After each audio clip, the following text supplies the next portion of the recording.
ada yang sudi menolong saya. Tidak ada yang datang. Saya dilupakan.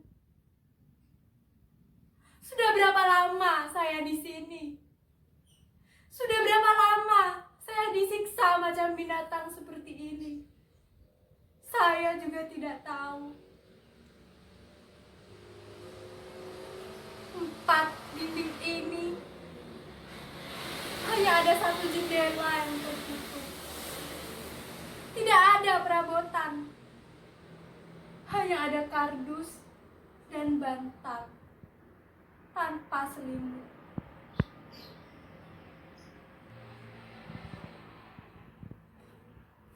Mudasir, kaukah itu Mudasir? Mudasir, bagaimana bisa masuk ke kamar ini? Mudasir, ini saya, Atika, istrimu. Dulu, kau mengantarkanku ke Jakarta. Kita berpisah di Bandara Soekarno-Hatta, Cengkareng. Setahun lebih, kita selalu berkirim surat. Tapi setelah musibah datang, surat-suratmu tak datang lagi.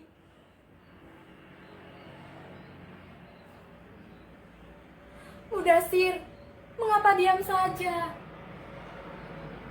Apa saya sudah tidak punya daya tarik lagi? Dulu kau bilang saya cantik. Saya tahu, saya memang cantik. Kecantikan alami, tanpa gincu dan bedak. Tapi saya tahu, setelah penyiksaan ini, wajah saya sudah tidak secantik dahulu lagi. Mungkin wajah saya sudah seperti bacaan yang busuk, bikin jijik orang yang memandang. Mudasir, kalau memang kau ada di sini, tolonglah saya, selamatkan saya dari penjara ini.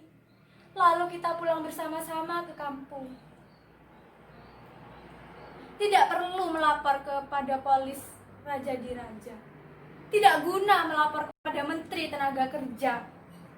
Kita warga negara Indonesia, bukan warga negara Filipina. Mereka warga negara Filipina sangatlah beruntung.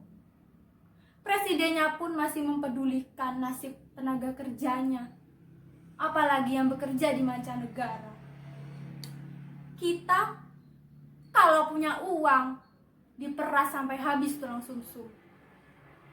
Kalau dapat musibah, dibiarkan, pura-pura tidak tahu dan diabaikan. Mudasir, itu kenyataan. Kita ini adalah binatang penghasil devisa negara. Sebutan pahlawan itu hanyalah slogan, bukan kenyataan. Sudahlah Mudasir.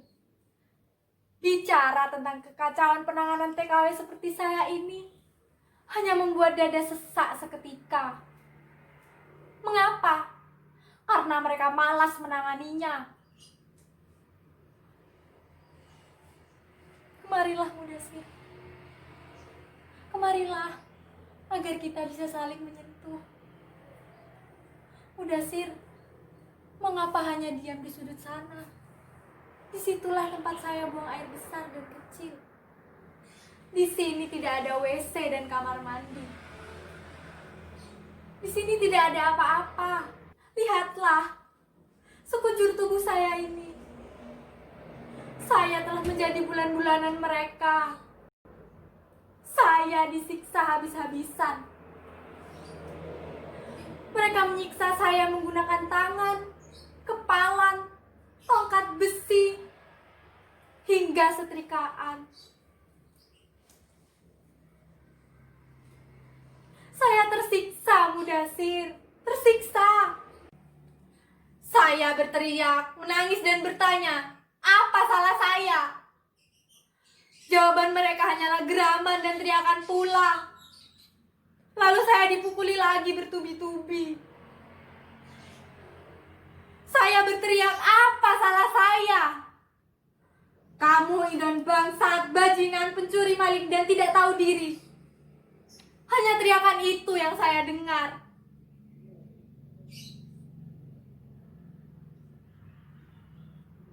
Mungkin saya memang pantas disebut anjing. Lihatlah, tubuh ini, luka-lukanya sudah mengering. Mungkin sudah sebulan lebih saya berada di dalam sini.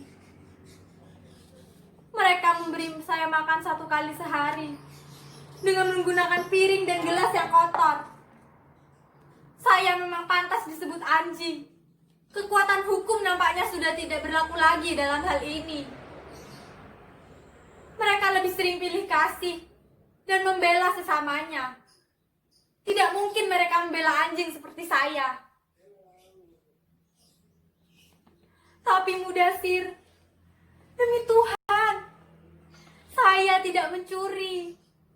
Saya bukan pencuri seperti yang mereka katakan.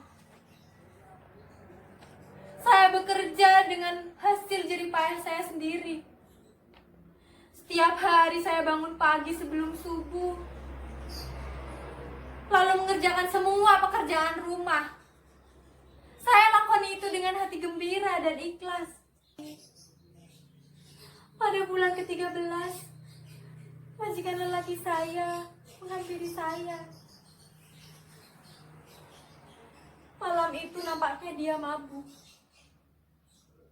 Nyonya dan anak-anaknya sedang pergi keluar kota dan menginap di rumah famili di sana. Majikan lelaki saya mendatangi saya di kamar. Saya ketakutan dan gemetar. Lalu dia berbaring di ranjang. Saya buru-buru duduk di kepala ranjang dengan tubuh gemetar dan duduk meringkuk. Lalu dengan isyarat tangannya, dia menyuruh saya untuk berbaring di sebelahnya. Saya menggelengkan kepala. Saya ketakutan. Lalu dia bangkit. Saya pikir dia akan menerkam saya. Tapi untunglah tidak ada yang terjadi pada malam itu. Dia berjalan menuju pintu dan menatap saya dengan mata yang menyala-nyala. Lalu dia pergi menjauh. Seketika itu juga, saya langsung menutup pintu itu rapat-rapat dan menguncinya. Saya menangis dan bersyukur kepada Tuhan. Tidak ada yang terjadi pada malam itu. Saya selamat dari perkosaan majikan saya.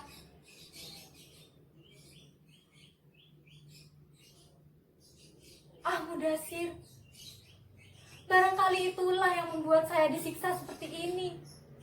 Saya menolak majikan saya. Saya menolak hajat majikan saya. Siksaan itu memang tidak langsung datang sesegera mungkin. Tapi lambat laun, majikan lelaki saya mulai menuduh saya mencuri uangnya. Dia kehilangan uang dan saya yang dituduh. Lalu seketika itu juga, Nyonya memukuli saya dan menyiksa saya. Begitu pula dengan anak lelaki mereka. Lalu, pada bulan ke-16, pada saat itu nasib saya ditentukan. Anak lelaki majikan saya juga kehilangan uang. Begitu pula anak perempuan mereka. Majikan lelaki saya juga mengeluh kehilangan uang. Kali ini dalam jumlah yang banyak. Sayalah yang dikambing hitamkan. Saya yang dituduh mencuri semua uang itu. Demi Tuhan Mudasir, saya bukan pencuri. Saya tidak pernah mencuri. Ajaran agama selalu menjadi pegangan saya. Saya tidak berani melanggar aturan Tuhan. Saya takut akan hukuman akhirat. Saya dipukuli lagi bertubi-tubi. Saya berteriak kesakitan. Tapi saya hanya diam saja, tidak membela. Saya tidak mau dikatakan sebagai pencuri. Saya tidak sudi mengakuinya, karena saya bukan pencuri.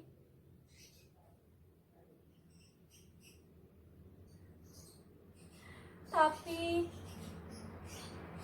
ada apa dengan bangsa ini? Dulu mereka adalah bangsa yang serumpun, selalu menjaga sopan santun, dan banyak meminta bantuan orang Indonesia. Dalam tempo yang singkat, bangsa ini menjadi kaya raya. Mereka sudah jauh lebih maju. Mereka tidak membutuhkan kita lagi. Pekerjaan kasar sudah bukan menjadi bagian dari mereka. Para imigranlah yang mengerjakan semuanya. Bagian mereka hanyalah memikirkan bisnis dan memikirkan kemajuan diplomasi politiknya. Modal ia tanam di mana-mana. Modal asing juga mulai banyak berdatangan. Sukses bertubi-tubi membuat mereka percaya diri. Tapi mereka sadar, mereka tidak punya kesenian dan kebudayaan asli seperti kita. Lalu dengan uang, mereka mempekerjakan para seniman dari Indonesia. Mereka juga banyak mengambil kesenian dari Indonesia. Flora dan fauna juga termasuk. Semua mereka akui dengan yakin bahwa itu semua adalah milik mereka. Mereka beranggapan bahwa dengan uang mereka bisa mendapatkan segalanya. Dengan uang mereka bisa menyiksa semua orang. Mereka bisa menyiksa siapa saja. Mereka tidak takut lagi kepada hukum. Bagaimana tidak? Dengan uang, hukum sudah tidak mempan. Hukum bisa dibungkam dengan uang. Mudasir, mengapa diam saja? Kau tidak percaya saya? Demi Tuhan saya bersumpah saya masih suci, Mudasir. Saya sesuci Dewi Sinta. Tidak ada yang berani mengambil kehormatan saya. Lelaki satu-satunya hanyalah engkau bagi saya. Saya akan mempertahankan kesetiaan ini, walaupun nyawa taruhannya. Jangan pergi, Mudasir. Jangan tinggalkan saya. Kamu adalah harapan satu-satunya saya. Nyata atau tidak, itu tidaklah penting. Bagi saya, kamu adalah satu-satunya harapan. Saya tahu kamu marah ketika saya pergi meninggalkanmu pada usia pernikahan kita yang 3 bulan. Tapi itu semua saya lakukan untuk mengumpulkan modal di masa depan. Saya bisa mendapatkan gaji 5 kali lipat di negeri ini. Dan itu sangat menggiurkan. Ya, memang menggiurkan. Tapi dengan resiko yang besar. Tapi saya bertekad, saya bisa menahan semua godaan itu. Ajaran agama menjadi pedoman. Nasihat orang tua dan ikrar pernikahan kita menjadi pegangan. Mudasir, bagaimana Mak dan Bapak? Mereka sehat-sehat kan? Bagaimana esok Bapak? Asma Mak bagaimana? Tempo hari, saya sudah mengirimkan uang untuk pengobatan mereka.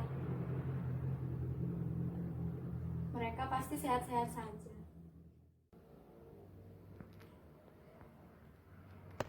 Mudasir, kamu dengar itu? Ada suara langkah kaki. Tunggu sebentar. Tolong, tolong, tolong saya perempuan, tolonglah saya, dengarlah teriakan saya, tolong.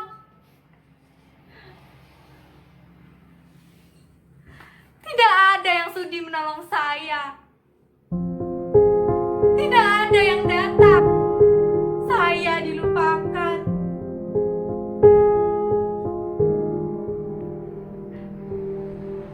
Mudasir, Mudasir, kamu di mana?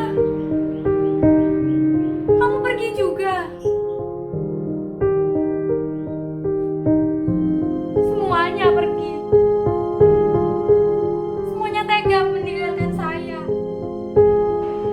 Tidak ada yang sudi menolong saya. Tidak ada harapan lagi.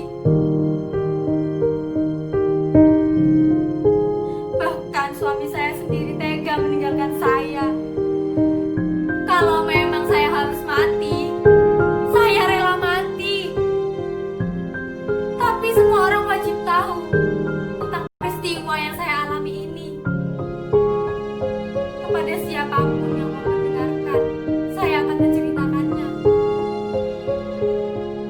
Saya tidak rela mati tanpa orang tahu apa yang sebenarnya terjadi pada saya.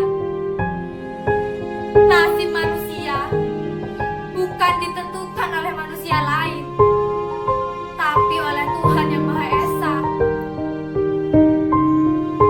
Saya dianiaya tanpa sebab dan penjelasan.